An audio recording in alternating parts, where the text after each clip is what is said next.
একটারা বানায় আমির হামজা। হ্যাঁ কেমনে কথা এত মা বই না শাসিনি এই সংসদের থেকে রুমিন ফারহানা পারে এই যে ওনারে একটা মায়ের জাত তো কেমন ভেবে বিলে বইছে বুড়ি বিলে দূর বড় এই কথা হইল তারে সুকুস কইরা দণ্ডবিধি দিয়া তার জরিমানা করা দরকার ছিল। ওই নবীজি নূরানি কদম মোবারকে যিনি হায়াতুন নবী নূর নবী গায়েবের খবর দেনেওয়ালা হুজুরপুর নূর সাল্লাল্লাহু আলাইহি ওয়াসাল্লামের উম্মত হিসেবে আল্লাহ পাক আমাদের সকলকে কবুল করেছেন। এই জন্য শুকরিয়া তাআলা আবারও করি আলহামদুলিল্লাহ।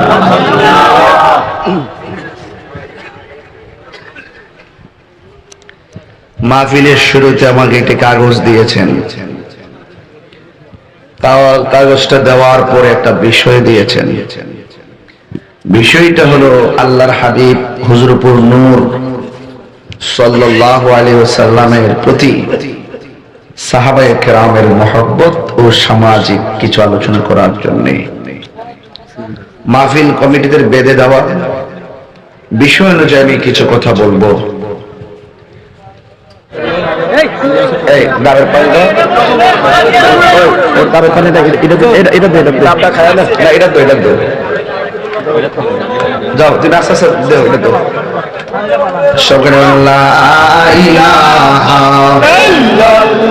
সবাই জিকিরের তালে তালে আল্লাহর রাসূলের মহব্বতে যে যা পারেন তা দান করে। একটা হাত যেন খালি না যা কিপটেমি করেন না।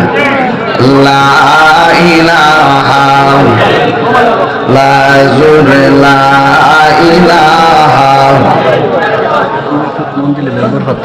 হাসবি রাব্বি জাল্লাল্লাহ মা ফি কলবি গায়রুল্লাহ নূর মুহাম্মদ সাল্লাল্লাহু নূর মুহাম্মদ লা ইলাহা ইল্লাল্লাহ লা ইলাহা ইল্লাল্লাহ লা ইলাহা ইল্লাল্লাহ লা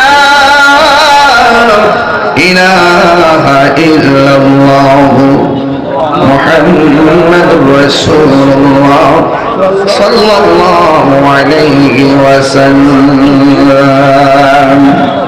সকলে বলি আলহামদুলিল্লাহ। আজকে অনেকে চেয়ারম্যান প্রার্থী আছেন, অনেকে মেম্বার প্রার্থী আছেন। বিশেষ করে আমারও মুরিদ একজন আছে মঞ্জিল 7 নম্বর ওয়ার্ডের, সেও যুবক, খুব স্পৃহা আছে, তার সামাজিক ভাবে সব বিলাই দেওয়ার মন মানসিকতা আছে এবং সামাজিক ভাবে চলাফেরা করে। তার জন্য দোয়া রইল, আপনার পাশে থাকবেন ইনশাআল্লাহ। একটা জবান বন্ধ রাখবেন না, মহব্বতে মায়ার সুরে বলুন সুবহানাল্লাহ। ও আমার যুবক ভাইয়েরা, 10টা বেজে গেছে। বিষয়টা বলে দিয়েছেন মজার বিষয়। নবীর ভালোবাসা যদি বুঝতে চান, আমার নবীর সাহাবায়ে কেরামের ভালোবাসার মাপকাঠি হাতে নিতে হবে। সাহাবা কাকে বলে জানেননি? সাহাবা মানে হলো সাথী, সাহাবা মানে হলো আপনজন, সাহাবা মানে হলো সঙ্গী। শরীয়তের পরিভাষায় সাহাবী তাকে বলা হয় যারা আল্লাহর হাবিব সাল্লাল্লাহু আলাইহি সাল্লামকে দেখেছেন ঈমানের সাথে, মনে প্রাণে দিলে ভালোবেসেছেন, আবার ঈমানের সাথে ইন্তেকাল করেছেন, এদেরকে সাহাবী বলা হয়। তাইলে ওই যুগটা ছিল সোনালী যুগ, কথা কোন ঠিক কিনা? আমার নবী সাহাবায়ে কেরাম সম্পর্কে বলেছেন আসহাবী কান নুজুম, আমার সাহাবীরা হলো আকাশের নক্ষত্র তুল্য। নবীর একজন সাহাবী যার নাম হলো হযরতে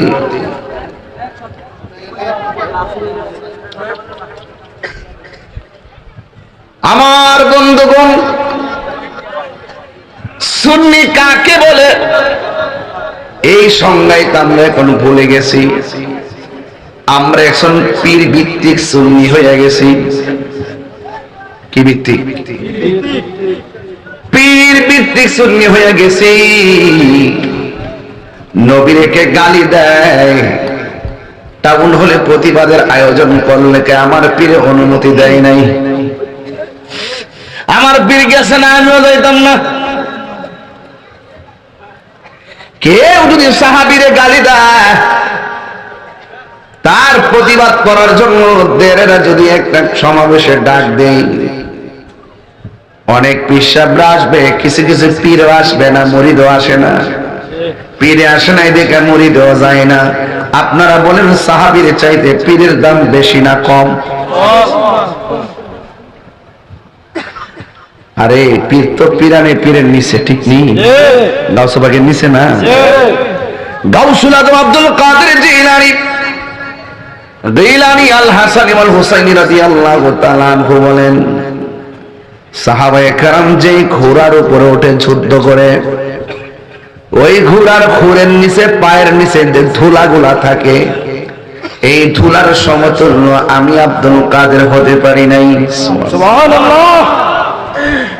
এই জন্য আমার নবী সুন্নির সংজ্ঞা দিতেছে, আহলুস সুন্নাত ওয়াল জামাআতের সংজ্ঞা দিতেছেন, আলাইকুম বিসুন্নতি ওয়া সুন্নাতিল খুলাফায়ে রাশিদিন আল মাহদিয়িন।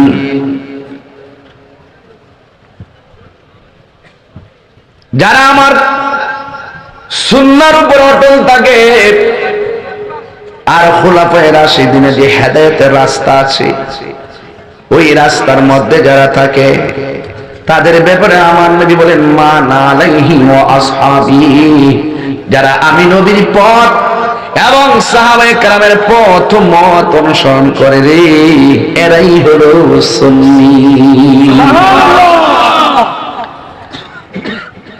এর দ্বারা ভাবার পর প্রমাণ হয়ে গেল সাহাবায়ে কেরামদেরকে ভালোবাসা লাগবে। যারা সাহাবার সমালোচনা করে সাহাবীকে গালি দেয়, তারা হলো শিয়া। আর যারা মৌলা আলীকে গালি দেয়, বিরোধিতা করে, তারা হলো খারিজি। আমরা খারিজিও না, শিয়াও না, আমরা হইলাম সুন্নির ঘরের সুন্নি।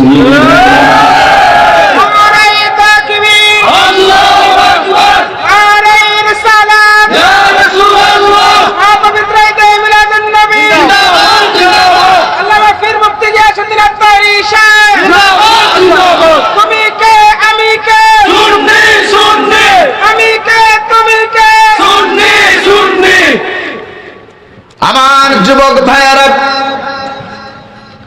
সাহাবায়ে কেরামের কথা বলছিলাম। সাহাবী সাধারণ জিনিস না রে বাবা। সাহাবী কারে কই জানেননি? যারা আমার নবীর জন্য জীবন দেওয়ার জন্য রাজপথে ঝাঁপিয়ে পড়েছে। এই যে কোরআন শরীফ আমরা পড়ি, আমার নবী বলে, উসমান রে, খন্ড খন্ড চামড়ার মধ্যে, পাতার মধ্যে, গাছের চামড়ার মধ্যে কোরআন লেখা আছে, সবগুলা তুমি একত্র করো। একত্র করলেন, করার পরে খন্ড খন্ড যেই পাণ্ডুলিপি আছে সবগুলো আগুন দিয়ে জ্বালাইয়া দাও। হযরত উসমান যুন্নুরাইন রাদিয়াল্লাহু তাআলা আনহু কোরআন রে একত্র করেছিলেন। এই জন্য উসমান যুন্নুরাইনের একটা উপাধি হলো জামিউল কোরআন, কোরআন একত্রকারী। যিনি আল্লাহর হাবিবের দুইটা কন্যাকে বিয়ে করেছেন। একটা কন্যার নাম হলো কুলসুম, আর একটা কন্যার নাম হলো রুকাইয়া। দুইটা কন্যা সন্তানকে বিয়ে করেছেন। আল্লাহর হাবিব ওই সাহাবীকে কেমন ভালোবাসতেন? আল্লাহর হাবিব সাল্লাল্লাহু আলাইহি ওয়াসাল্লাম বলেন, ও জগতের মানুষ, আমার যদি আরেকটা মেয়ে থাকতো রে, আমি দুইটা কন্যাকে আমার উসমানের কাছে বিয়ে দিয়েছি। আমার যদি আরেকটা কন্যা থাকতো, ওই কন্যাটাকেও আমি উসমানের কাছে বিয়ে দিতাম। ওই শুধুমাত্র সাহাবারাই নবীকে ভালোবাসে নাই, সাহাবাদের তারিফ আমার নবী নিজে করেছেন। সুবহানাল্লাহ বলে কেন? হায় হায় রে, নবী পাকের পর সাহাবায়ে কেরাম খোলাফায়ে রাশিদিন, আবু বকর নামটা যে কি জিনিস।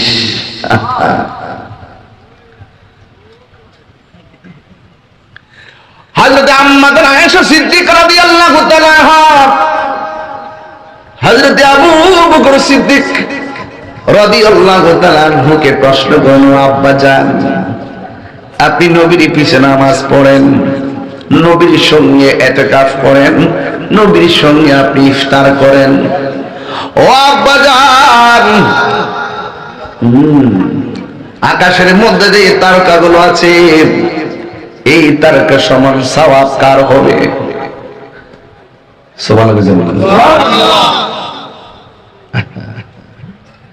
এই প্রশ্নটা যুবক ভাইয়েরা আমার নবী পাকের কাছে এই কথাটা একদিন অবগত করানো হলো। আয়েশা সিদ্দিকা রাদিয়াল্লাহু তাআলা আনহাকে প্রশ্ন করলেন, ও আয়েশা, আসমানে তারকা সমান এই পরিমাণ সওয়াব হযরত ওমরের হবে? আয়েশা সিদ্দিকা আমার নবী পাকের সামনে চোখের পানি ফেলে কান্না করলেন, কয় কাঁদো কেন?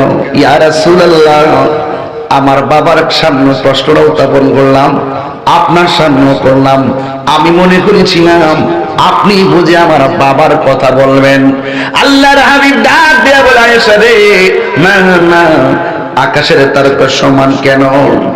হে তোমার বাবার এক রাতের ইবাদত আকাশের তারকার চাইতে আরো বেশি হবে। আল্লাহু আকবার না কেন? ওই সাহাবাদেরকে মহব্বত করা লাগবে, অবশ্যই মহব্বত করা লাগবে। আমার নবী আপনার নবী বলেছেন, মান সাব্বা নাবিয়ান ফাকতুলুহু, যারা আমি নবীকে গালি দেয়, যে ব্যক্তি আমার নবীকে গালি দিবে তাকে হত্যা করা লাগবে। আর যারা সাহাবায়ে কেরামকে গালি দিবে তাকে ফাদরিবুহু, তাকে আঘাত করা লাগবে। ঠিক আছে নি বাজি? ঠিক আছে তো আমার হাতে হঠাৎ করে বেশি দিয়েছেন না, আগে জানালে ফিরাউন যায়, অন্ত হঠাৎ করে বলেছি ফাদরিবুহু, একবার হাদিসের এবার ধরা ভাইয়া ধরিব প্রহার করা। হ্যাঁ, বেশি ফাদরি ফাঁস নাই না, গালি দিব সাথে সাথে লাগাইবে, দেরি করিস না পাগলা। সাহাবা কেরাম গালি দিব, নবীর গালি দিব, সাথে সাথে বাড়াই দে। কথা বল না কেন? আমরা তো চিন্তা করে বেটা আমার সামনে গালি দি জুতা থাপ্পড় মারলে। আজকে সারাদিন ছিলাম ঢাকা, রাত্রে মাহফিল করে দৌড়ায় গেছি, সারাদিন ঘুমাই নাই, সকাল 10টায় ঢুকছি, 4টার পরে মিটিংতে বেরিয়েছি। ওদিন বিলম্বে আমাদের জেলা কমিটি হবে, হ্যাঁ, যত কমিটি আছে সব কিন্তু আমরা এক এখন, ঠিক না? সুন্দর করে আপনারা মিলেমিশে করবেন কমিটিগুলো, যেন কোনো ধরনের পদ পদবি নিয়ে কোনো ঠেলাঠেলি না হয়। আমরা ঐক্যবদ্ধ হয়েছি, একটু বোঝেন না, একটু এক হয়েছি। এবার ভাইজান আমরা যে এক হয়েছি, মোটামুটি কি রাজনৈতিক ভাবে প্রভাব পড়ছে না মনে করে? কিন্তু এটা যদি আমরা 8টা মাস চিন্তা করে আনতে পারতাম, তাহলে তো ঘাটে ঘাটে ঘাট খাওয়াই দিলাম, চুরি করার সুযোগ দিলাম নইলে। কথা এখন তো পাহারা তো পাইছি না, ফসল আছে মাঠ, কামলা পাইছি না, তুলতুমিও ঘর আনতে ঘরে নিয়ে লুট পাইছি না। মারহাবা জোরে। এই জন্য আমরা সুন্নি যুবকের দল, এখন সাহাবায়ে কেরামকে গালি দেওয়া যাবে না, ভালোবাসতে হবে। আমার নবীকে সাহাবায়ে কেরাম কেমন ভালোবাসছেন কথা বলতে বলেছেন। নবীর প্রতি সাহাবায়ে কেরামদের প্রেম কেমন? নবীর প্রতি সাহাবায়ে কেরামের প্রেম হলো তেমন, নবী যখন প্রশ্ন করতো, সাহাবীরা দিনের জন্য কি দিবা? কয় ঘরের সম্পদ সব দিয়া দিমু। যদি কইতো এরপরে কি দিবা? কয় আমাকে রাষ্ট্রপক্ষ থেকে ডাকা হয়েছে, আমি যাই নাই, আমি চাবি যাবো কেন, আমার উপর আর 19টা টেবিল আছে, হ্যাঁ নিতে তারপরে আমি যাবো। আমার গোপনে বান্ডেল দিলে আমি নিতে লাগাই না, হ্যাঁ, কত ডাহা ডাকছে যাইবার লাগে, এটা আমি নাই। আমি বুলেটের মতো কথা বলি, আমি পরিষ্কার কথা বলছি। সাহাবায়ে কেরামকে গালি দিবে, আমাদের দেশে বহুত ইসলাম নাম আছে যারা সাহাবাকে গালি দেয়, আছে কিনা কথা কেন? যারা জান্নাতের টিকিট বেছে, বাপ দাদারা সাহাবায়ে কেরামকে গালি দিয়েছে। অনেকে বলে যে ধর্ম নিয়ে আমরা বাড়াবাড়ি করে গেলাম, তোর বাপ কি কিছু শোনস নাই?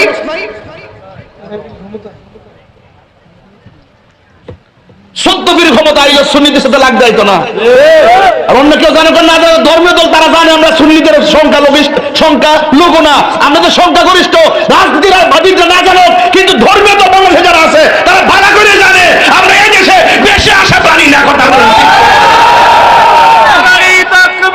আল্লাহু আকবার, নারে রিসালাত, ইয়া রাসূলুল্লাহ, আলা সুন্নাত ওয়াল জামাত, জিন্দাবাদ জিন্দাবাদ, রামাজান মাওলানা বীর মুফতি গাউসউদ্দিন তাহিরি সাহেব, জিন্দাবাদ জিন্দাবাদ। এই ফরিদ ভাই কথা কি ঠিক আছে কিনা কথা না? এরা জানে ভালো করে আমরা দেশে এই দেশে সংখ্যাগরিষ্ঠ, এই দেশে 65% মানুষ যে কোনো সেক্টরে যেমন লোক পাবেন সুন্নি, কিন্তু দেখা গেল আমরা রাজপথে গাড়ি ভাঙতে পারি না দেখা, আগুন লাগাইতে পারি না দেখা, হুমকা দিতে পারি না দেখা, মানুষ মারতে পারি না দেখা, রাষ্ট্রযন্ত্রের কাছে গুরুত্ব নাই। আজকে যারা মানুষ মারার মানুষ হত্যা করে দেশ অস্থির করে তাদেরকে মূল্যায়ন দেয়। কথা ঠিক না?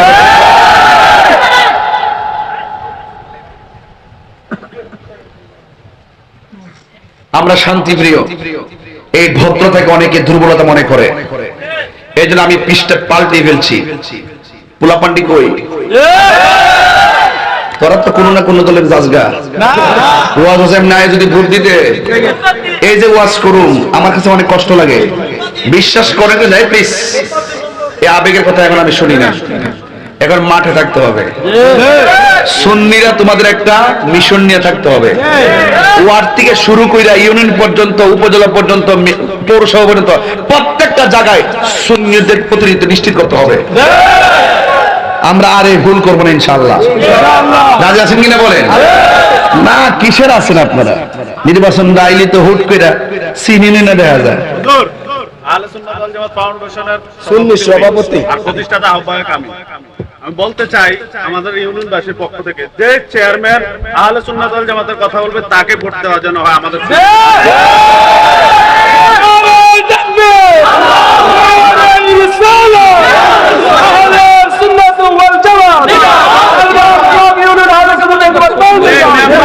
আমাদের পক্ষে কথা বলবে সেই মেম্বারকে ভোট দিবে, আর যে মুনাফিকি করবে তাকে যেন ভোট না দাও। মুনাফিককে চেয়ারম্যান চাই না, সুন্নি জামাতের পক্ষে কথা বলবে আমরা তাকে ভোট দিব। ঠিক আছে, শুনেন একটা কথা বলি। গত কয়েকদিন আগে এক মাহফিলে গেছি আমরা কিন্তু অনেকবার কিন্তু ওয়াজ মাহফিলে ধর্মের আলোচনা থাকে, তো যে রাজনীতি কথা কইতাম না, তখন আমরা আগে কইতো রাজনীতি কথা কই না, সমস্যা আছে কইতুনি। আমার ওই দিন ধরছে এইভাবে, ধরার পর আমি উত্তরটা কে দিছি জানেননি? যে আমার যারা দাওয়াত করছে হেরা 1 বছর আগে দাওয়াত করছে, বাড়ি বাড়ি ঘুরা ঘুরা, দোকানে দোকানে ঘুরা ঘুরা, দেশ বিদেশে ঘুরা ঘুরা টেহা কালেকশন করছে। এদের ফরওয়ার্ডের টেহা দিয়ে প্যান্ডেল ম্যান্ডেল সাজাইছে, সাজায় আমার দাওয়াত করছে। এই মাঠ আমরার মাঠ, আমরা রাজনীতি কথা আমাদের রাজনীতি আমরা বলবো, আপনিও তো রাজনীতি করেন, আপনি মাঠ সাজা আপনি যাই করেন। আমরা আপনার সম্মান দিয়ে স্টেজ আনছি দিকে নাইছে না, আনলে কি অসুবিধা আছে? এরপরে বুঝছে দাঁড়াই যাবেন, কথা বলবেন। এখন না বললে মনে করেন আপনি বেকুবের বুকার স্বর্গে বাস করেন, আপনাকে কথা বলতে হবে। আমি দেখেন আরেকটু আমাকে সুযোগ দেন, আপনাদের জন্য অনেক ভালো সুখবর ইনশাআল্লাহ আমি নিয়ে আসবো। একটু সুযোগ দেন, আর কিছু রাখবো না। শুধু সিদ্ধান্তটা নেন যে আমরা সুন্নিরা এক থাকবো, যেদিকে যাবো একদিকে যাবো। আজকে দেখেন তো তারা কি বলে, নবীর আব্বা আম্মা জাহান্নামী।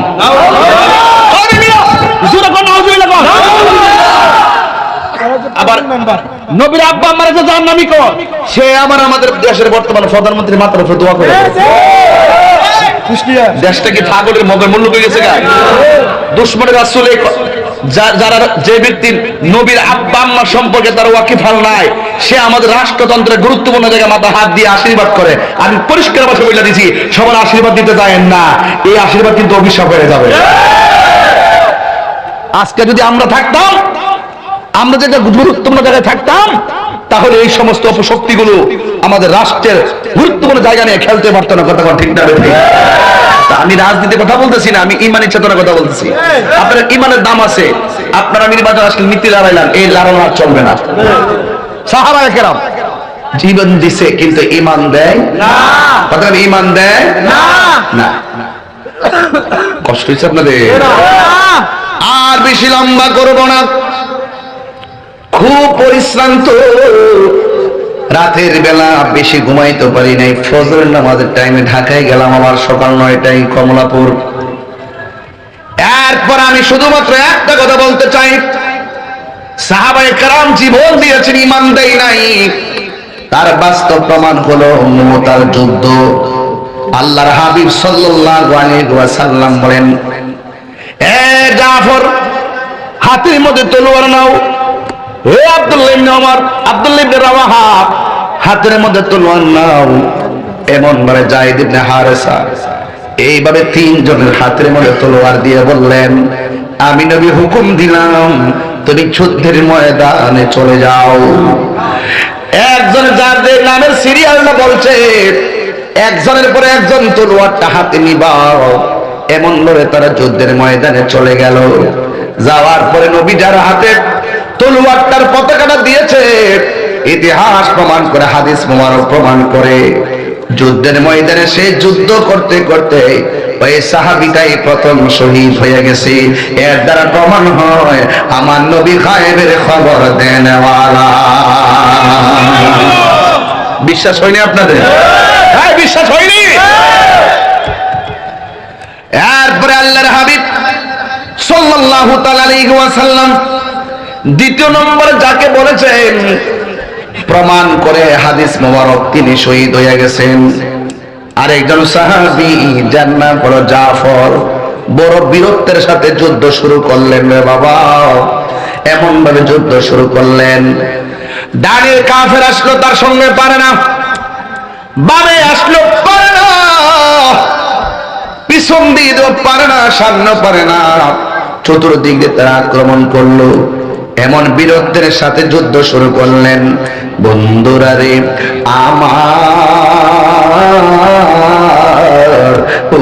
আমার ভাবার পার বন্ধুরা, একটা বিয়াদব আয়েশা হযরত জাফরের এই ডান হাতের ভিতরে এমন জোরে একটা কোপ মারছে, ডান হাতটা অর্ধেক কাইটটা ফেলাইছে।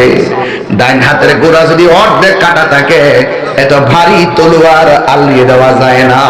এই তলোয়ারটারে বাম হাতের মধ্যে নিয়ে নিছে, বাম হাতের মধ্যে নিয়ে যুদ্ধ শুরু করে দিল। ওই মুহূর্তে ডান হাতটা অর্ধেক কেটেছে, বাম হাতে যুদ্ধ করতে গেলে হাতটা নড়াচড়া করে। ইনি কেমন দিনকে ভালোবাসে, নবীর কথা কেমনে রক্ষা করেন। ওই জাফর ইবনে আবি তালিব ওই হাতটারে পায়ের নিচে ফালাইয়া টান্দা হাতটারে ছিঁড়া ফলাইছে, টান্দা ছিঁড়া ফলাইছে। প্রেম কাকে বলে রে? টান্দা হাতটা ছিঁড়া, বাম হাতের মধ্যে তলোয়ারটা লইয়া যখন যুদ্ধ শুরু করে দিল, বিয়াদবরা তারা ছাড়ে নাই। বাম হাতের মধ্যে একটা আঘাত কইরা দেহ থেকে হাতটারে আলাদা করে দিল। এরপরে দুই হাত নাই, কি করব? তলোয়ারটা পড়ে গেছে। হাদিস প্রমাণ করে হযরতে জাফর রাদিয়াল্লাহু তাআলা আনহু নিজের দাঁত দিয়া কামড় দিয়া তলোয়ারটারে ধইরা দাঁড়ায় গেছে। চিৎকার মেরে কি আল্লাহু আকবার বলা যাবে না? দাঁত দিয়ে কামড় দিয়া দাঁড়িয়ে গেছি। বিয়াদবরা একের পর এক উপর জুড়ি এমন আঘাত করলো, সাহাবায়ে কেরাম আস্তে হযরতে জাফর ইবনে আবি তালিব আস্তে আস্তে তিনি মাটির মধ্যে পড়ে গেল।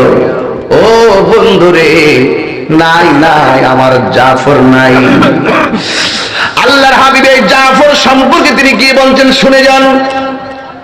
আল্লাহর হাবিব বলে, হাসরের ময়দান যেদিন কায়েম হবে, যেই দিন মানুষ নাফসি নাফসি বলে কাঁদবে, মিজানের পাল্লা টান দেওয়া হবে, আমি নবী সেজদায় পড়ে যাব, সবাই রে সুপারিশ করে যেদিন আমি জান্নাতে নিয়ে যাব। সুবহানাল্লাহ করে রে। নবী সুপারিশ করার ক্ষমতা আছে না নাই? আর বড় করে আছে না নাই?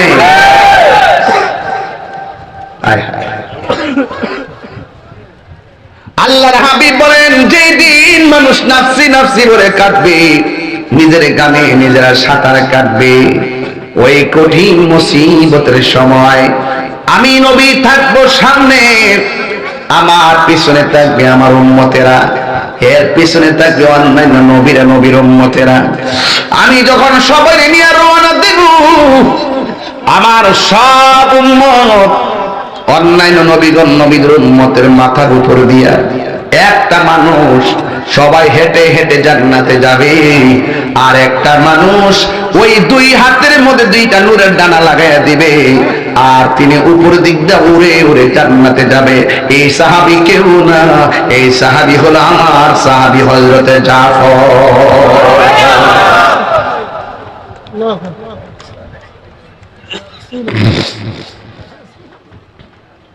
নারায়ে তাকবীর, নারায়ে রিসালাত, নারায়ে গাউসিয়া, পীর মুফতি গিয়াসউদ্দিন তাহির সাহেব এই এলাকার পক্ষ থেকে রক্ত দিলে রক্ত লস নাই, জীবন দিলে জীবনের লস নাই, তবে জীবন আর রক্ত দিতে হবে লিল্লাহি ওয়াল রাসূল, আল্লাহর জন্য দিতে হবে, নবীর জন্য দিতে হবে। এবার ওই সাহাবী দুনিয়া থেকে বিদায় হয়ে গেল, এরপরে তলোয়ারটা একটা সাহাবীর হাতের মধ্যে নিলেন, যাকে বলা হয় সাইফুল মিন সুয়ুফিল্লাহ, যাকে আল্লাহর তরবারি সমূহের মধ্যে একটা তরবারি বলা হয়, যার নাম হলো হযরতে খালিদ ইবনে ওয়ালিদ। আপনি কি মনে করেন শহীদ ফারুকী চলে গেছে, সব থেমে গেছে? না, রক্ত কথা বলে, হকের ধারা রক্ত কথা বলে, খাজা বাকি বিল্লাহর তাজদীপ্ত ঈমানী কণ্ঠ কথা বলে, আল মাওলানা রইসুদ্দিনের রক্ত কথা বলে, আল্লাহ শহীদ ফারুকী রক্ত কথা বলে, রহিমউদ্দিনের রক্ত কথা বলে, শেরে বাংলার রক্ত কথা বলে। আমার যুবক ভাইরা, ইতিহাস কথা বলে, সাবধান, হিম্মত ভালো রাখবেন, বরকত আল্লাহ দিবেন। কিচ্ছু নাই, গরিব না, যার ভিতরে নবী আছে সে হলো সবচেয়ে বড় ধনী। আমাদের ভিতরে আমাদের টাকা কম হতে পারে, আমাদের চেহারা জীর্ণ শীর্ণ নগণ্য হতে পারে, কিন্তু সুন্নিদের বুক ভরা নবীর ভালোবাসা আছে, আছে কিনা বলেন? আমরা ভীত নই, শঙ্কিত নই, আমরা দুর্বল নই, আমরা এতিম নয়, আমাদের সাথে আছেন দুজাহানের বাদশা, আছে কিনা বলেন? এরপরে হযরতে খালিদ ইবনে ওয়ালিদ হাতের মধ্যে তলোয়ারটা নিয়েছে, নিয়ে তিনি এমন ভাবে যুদ্ধ শুরু করে দিলেন, সবাই আমার সাথে একটা টানবেন না বন্ধুরা রে,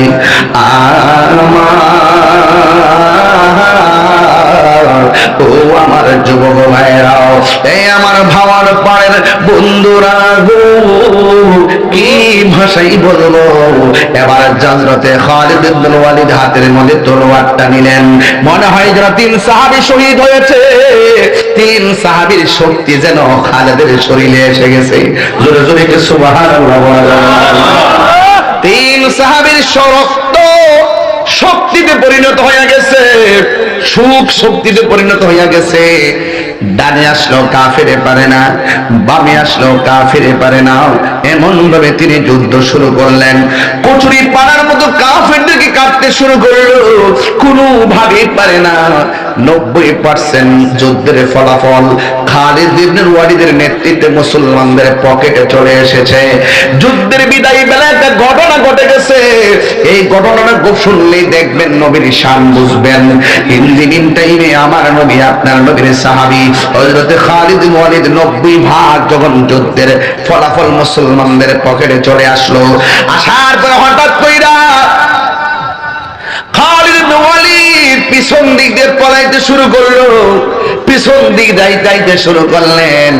এবার অন্যান্য সাহাবীরা ডাক দিয়া বলে, ও খালিদ, ও খালিদ ইবনুল ওয়ালিদ, আপনার মাধ্যমে আমরা যুদ্ধের জয়ের স্বপ্ন দেখলাম, হঠাৎ করে কেন আপনি পিছায় যাইতেছেন?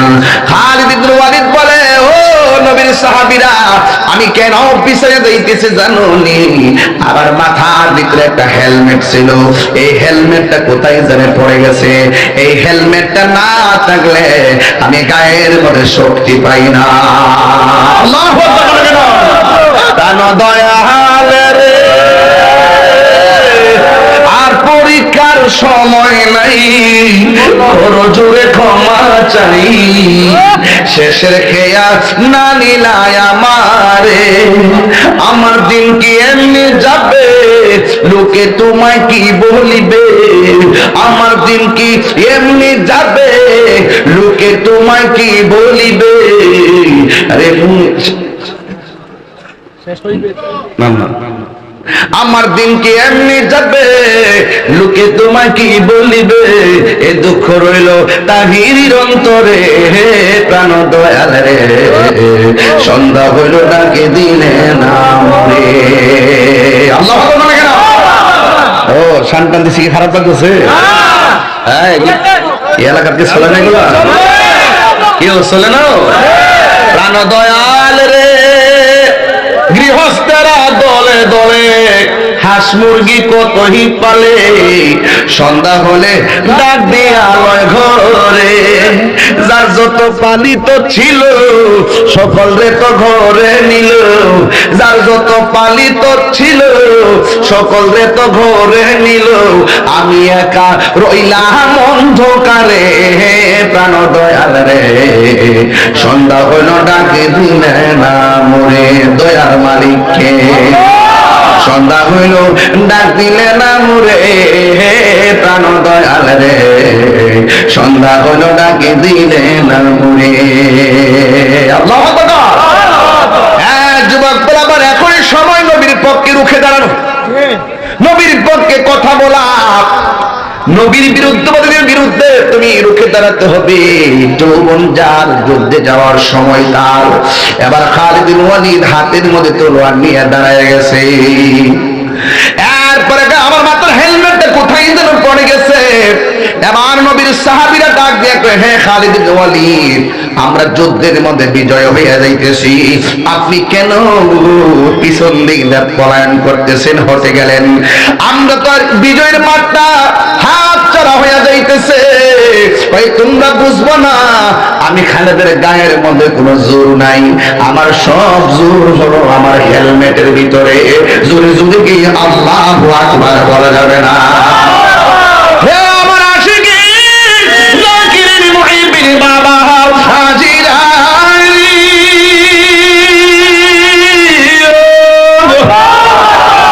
ও বাবার পরের বাবা,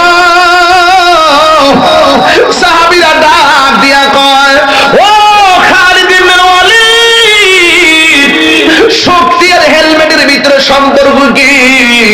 আমার হেলমেটটা বিছানা বাইর করে দাও। এবার সবাই মিলা দেখতেছে ধুলার ভিতরে হেলমেটটা মাটি হয়ে গেছে। হেলমেটটা পাওয়ার পর যেই মাত্র মাথার মধ্যে হেলমেটটা লাগাইছে, আবার সাথে সাথে তলোয়ারটা লইয়া দাঁড়ায়া গেছে।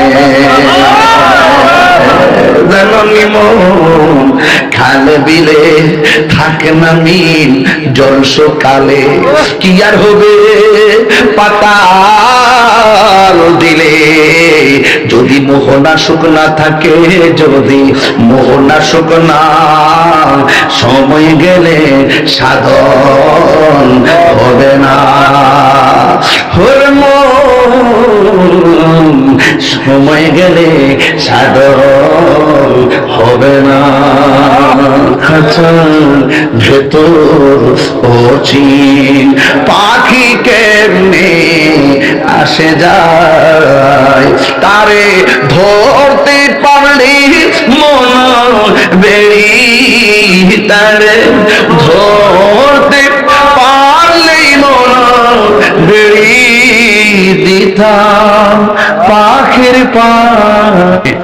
আমি শুধু একটা রং ধরছি যে এখন, কারণ কাইটটা কইটা নিয়ে নি আমার বিতর্কিত বক্তা কম ফুতাই তো গান দিলে বিতর্কিত বক্তা তোরা মৌলবিরাদি নবীর বিরুদ্ধে সাহাবীর বিরুদ্ধে কথা কইতে কইতে কইতে কইতে পুরো সংসদের ভঙ্গিতে না হাত মারা লিতেছে একটা বানায় সামির হামজা হ্যাঁ কেমনে কথা এত মা বই না শাসিনি এই সংসদের টাকা রুমিন পারে না পারে এই যে ওনারে একটা মায়ের জাত তো এমন ভাবে বলে বইছে বুড়ি বিল দূরে বড় এই কথা হইল তারে সুকুস কইরা দণ্ডবিধি দিয়া তার জরিমানা করা দরকার ছিল কথা ঠিক না বেটি মেজাজটা আরাম হয়ে যাবে যাই হোক মাত্র আমি যাই আমি বাবারে কইতে কইতে 200 বেশি যে কনা হের 200 না যে ক হের 200 বেশি কথা কোন ঠিক না বেটি কোন ঠিক আছে নি কথা এ কি এখন কি নারীদেরকে নিয়ে মহিলাদেরকে নিয়ে কি বাজে বাজে কথা বলছে আমার কাছে খুব খারাপ লাগছে এই কথাটা ছোট হলো তো মায়ের জাত কথা বোর্ডের জাত মায়ের জাত সম্মান দিয়ে কথা কইতে বল কয়রা নাকি বলে কি আমার মুখ দায়িত্ব মহিলাদের জন্য আলাদা প্যান্ডেল আছে পদক্ষেপের ব্যবস্থা আছে হ্যাঁ মা বোনদের সম্মান দিয়ে কথা কইতে কথা কোন ঠিক না বেটি আমার পরিষ্কার করতে বলা আল্লাহু আকবার জোরে বল আল্লাহু আকবার এই সংসদ আল্লামা তাহিরিদের জন্য আল্লাহ কবুল করুন সুন্নাত আল্লাহ কবুল করুন কাঁচা মহিলারা প্রজেক্টরে দেখতে আছে কি দিছ ওর থেকে একটা রিকোয়েস্ট আজান দিতে মানে মহিলা প্রজেক্ট আচ্ছা ঠিক আছে এরা কইছে আর দি মনে আজান যা আমি সারাতে লেগে এসেছি মারহাবা কন্যা কি লেগে আগে বাবা ওয়াজটা শেষ করি আবার ওয়াজের একটা ফিনিশিং দেই হ্যাঁ সবাই কোন আল্লাহু আকবার পারে কে যাবি নবীর নখাতে আই সুবহানাল্লাহ করে রে পারে কে যাবি এবার আমি 19 বছর আগে গাইতাম প্রথম জমাতে সিদ্ধি গাইতাম পারে কে যাবি নবীর নখাতে আই রূপকাষ্টেরি নৌকা খানি রূপকাষ্টেরি নৌকা খানি নাই ডোবার ভয় পারে কে যাবি নবীর নৌকাতে আই পারে কে যাবি নবীর নৌকাতে আই নবী না মানে যারা 100% W তারা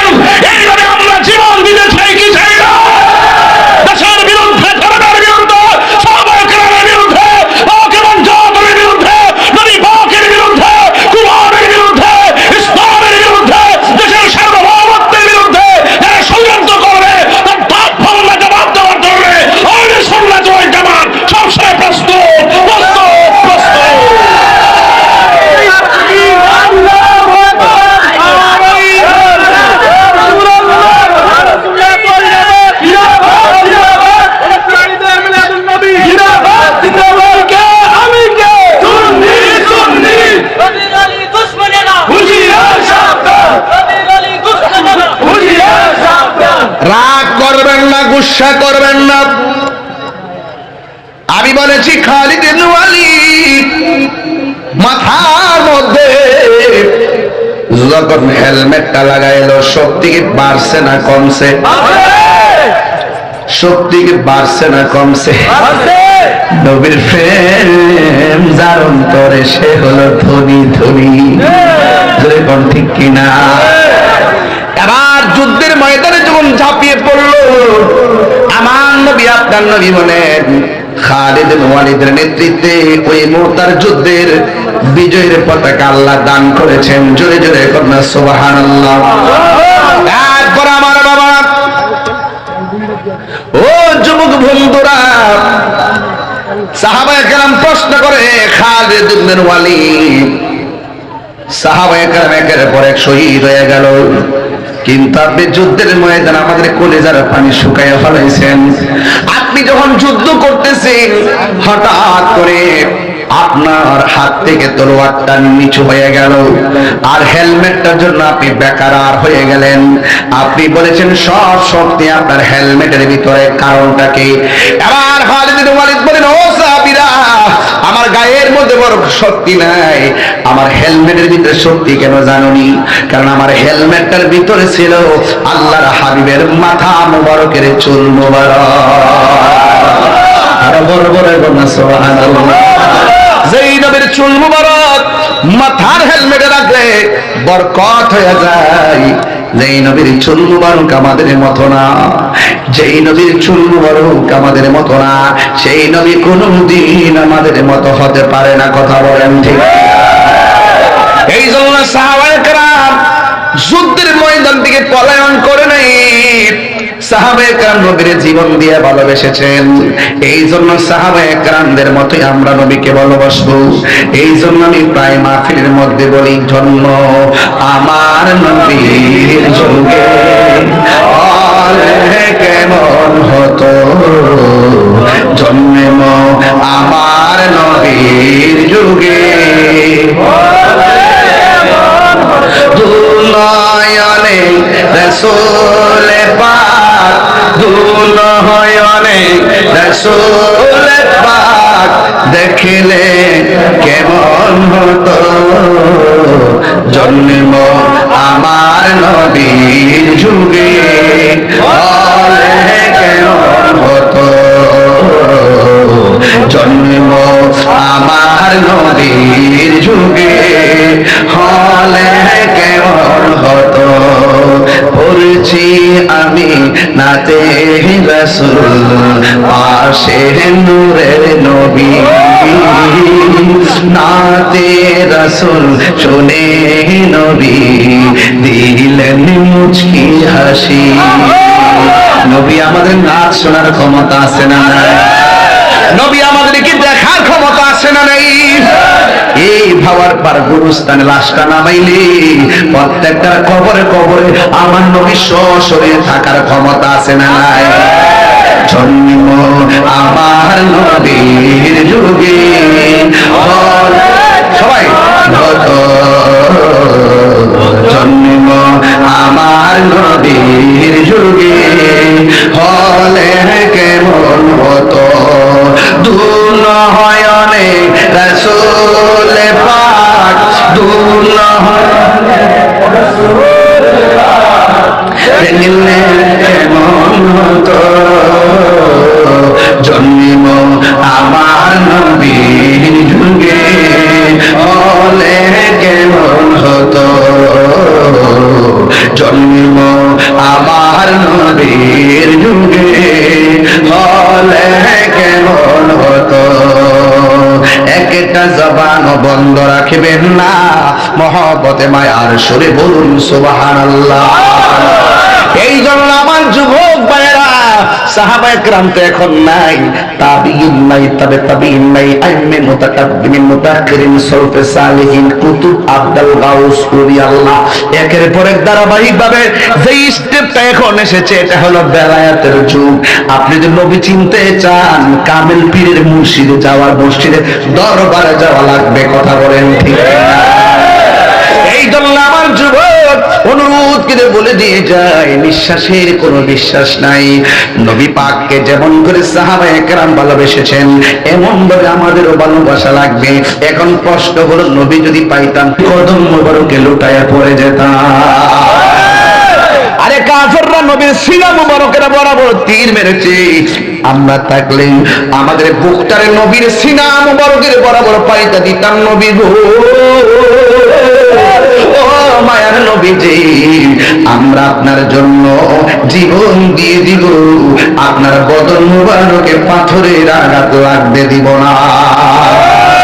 লোকে জীবন দিয়ে দেব যদি নবী তুমি যাও, ও গো আর জিয়া আমার এই জীবনে একবার দেখা দাও। কারণ দেখতেছো নবীরে, এটা হাত মার্জি আমার এই জীবনে একবার দেখা দাও হাবিবি ইয়া রাসূলুল্লাহ হাবিবি ইয়া হাবিবাল্লাহ হাবিবি ইয়া রাসূলুল্লাহ হাবিবি ইয়া হাবিবাল্লাহ জোরে জোরে কি আল্লাহু আকবার বলা যাবে না এই জন্য সাহাবায়ে কেরাম কি নামাজের পক্ষে না বিপক্ষে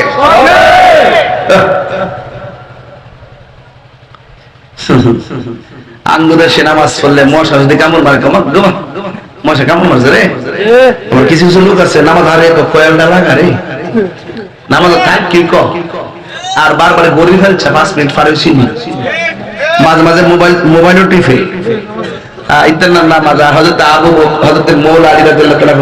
তীর লাগছে নামাজের আগে তীর কেউ খুলতে না নামাজের ভিতরে টাইম না খুলছে গোস্তের টুকরা খুলে গেছে এরপরে যারা পরিমাণ টের পাই না গেছে কি নামাজ পড়ছে এই নামাজ আমরা চাই কি চাই না আমরা যুবকরা তো শুধু জুম্মার নামাজে যায় ওয়াক্তের নামাজে যায় না আবার কিছু কিছু পোলাপন আছে নিজের বাপরে বাপ ডাকতে মজা লাগে না বাপ দেয় যায় বাবা ট্যাবলেটে বাবা ট্যাবলেট আসেনি ট্যাবলেট বাবা রাহে বাবা বাবা আব্বা রাহে কি অবস্থা চাপা চাপা ভাঙ্গা কি অবস্থা এগুলো আছে আছে হ্যাঁ শুনেন সাহাবায়ে কেরামের জীবনে কি কোনো মাদক আছে ঘুষ আছে সুদ আছে তাহলে আমরা খাবো কেন যুবক ছেলেরা আমি তো মনে করি এই যুবক যদি এক হয় 24 ঘন্টার ভিতরে ভাবার পার থেকে মাদক 24 কিলোমিটার মাটির নিচে ঢুকাই দেওয়া সম্ভব এখন বলুন আমরা কি মাদকের পক্ষে না বিপক্ষে বাবা কি চলবে না বন্ধ হবে সবাই বলতে হবে বন্ধ বাবা ইয়াবা ফেন্সি গাঞ্জা সুদ ওয়াস্তবকে করুই না ডরা ডরা মহাজন যে কাম করে গেছে অন ইন্ডিয়ার আব্বাটাকে তেলান দিব আর আমেরিকার আব্বাটাকে তেলান দিব রাশিয়াতে তেলান বা আমেরিকার সিগনেচার লাগবো বুঝালো আমেরিকা যারা বন্ধু হয় তার শত্রু লাগে না বাপ দেয়া ছেড়ে দিব স্লোগানটা তো দিল্লি না ঢাকা ঢাকাতে গত 3 দিন আগে 700 টন ডিজেল আনছে ইন্ডিয়ার থেকে আরো কিনলে গিয়া 5 দিয়া এটা বাদ দো রাজনীতি করো কূটনৈতিক একটা শব্দ আছে এটা ভালো করে শিখো পার্শ্ববর্তী দেশের লোকে যুদ্ধ থাকলে আর শত্রু মনে করলে দেশ শান্তি হবে না পার্শ্ববর্তী দেশের সাথে মিল্লা থাকতেইব আমরা দরকার বন বেড়ে বেড়ে লাগে আমরা সম্পর্ক ভালো দরকার নাই বাবার পরে মানুষের দরকার হলে ঘরের সাথে ঘরে মিল্লা থাকতো আমরা পার্শ্ববর্তী লোকের সাথে মিল্লা থাকবেন তাহলে আপনার সম্মান বাড়বো বাড়িরা নিরাপদ থাকবো ঠিক না ঠিক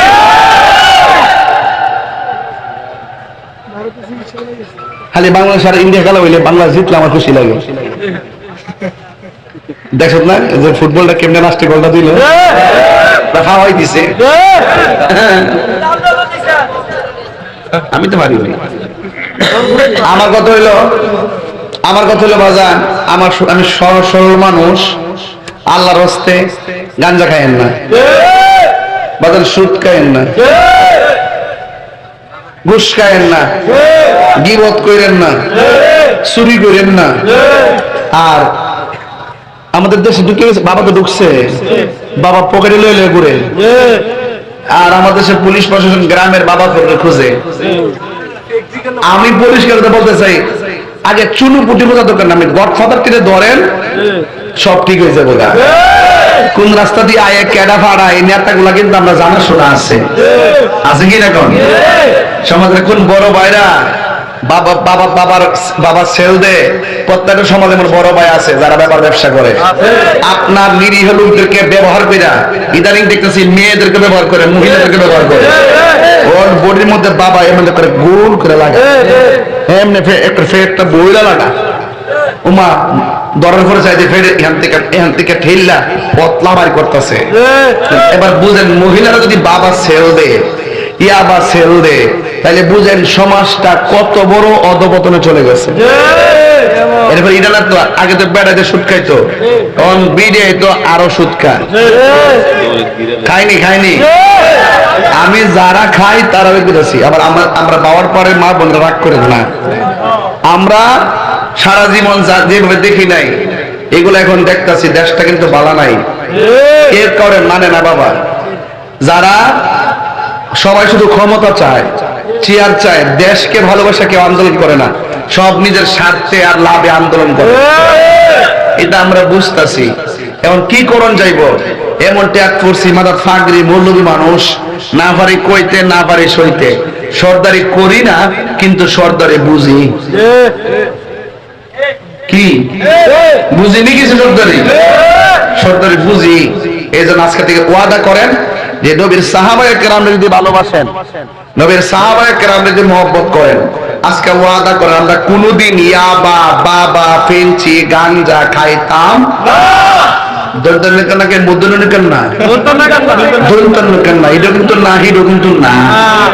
এই না যদি দন্তনকে না হয় কথা কোন ঠিক না বেটি। আর তাহিরের ওয়াজ যদি 5 মিনিটের লেগে ভালো লেগে থাকে, আজকে একটা কথা কয়া যায়, আপনারা মা বাপরে কোনোদিন কষ্ট দিয়েন না। সাহাবায়ে কেরামরে মহব্বত করেন, মা বাপরে কষ্ট দেওয়া যাবে না, ইয়াবা খাওয়া যাবে না, প্রতিবেশীর সঙ্গে খারাপ ব্যবহার করা যাবে না। আল্লাহ যেন বুঝার তৌফিক দান করেন। 10,000 টাকা দিয়েছে কমিটি, মসজিদের হুজুরে, মসজিদের হুজুরে দিছে 10,000 টাকা। আচ্ছা, মসজিদে হুজুর 10,000 টাকা দেয়, অনেক ভালো কাজ করছে। তবে মুসল্লিদের কাছে, মুতাওয়াল্লির কাছে, সমাজের কাছে কইয়া দিয়ে যায়, আল্লাহর রাস্তে এই ইমাম সাহেবের বেতন বাড়াইন। এই 5,000 6,000 7,000 8,000 10,000 দিয়া মোবাইল খরচ আর কাপড় ইস্তারি খরচ চলে না, চলে। কারেন্টের বিল আছে, বাড়িতে কারেন্টের বিল আসেনি, বাচ্চা কাচ্চার খরচ আসেনি, লেখাপড়া খরচ আসেনি, চিকিৎসার খরচ আসেনি, এটি করতে দিব। আপনারা দয়া করে বিবেচনা করেন, ডিশ বিল, ওয়াইফাই বিল সব দিতে রাজি আছে, কিন্তু ইমাম সাহেব বেতন দিতে গেলে একবার জায়গা 5 বার গনে। কথা ঠিক না বেটি? এই জন্য ইমাম সাহেব সমাজের সবচেয়ে বড় সম্মানী, ওনাকে আপনারা সম্মান করবেন। আল্লাহ পাক আমাদের সকলকে বোঝার তৌফিক দান করুন। আমিন। আসেন নবীর সালাম দিবেন।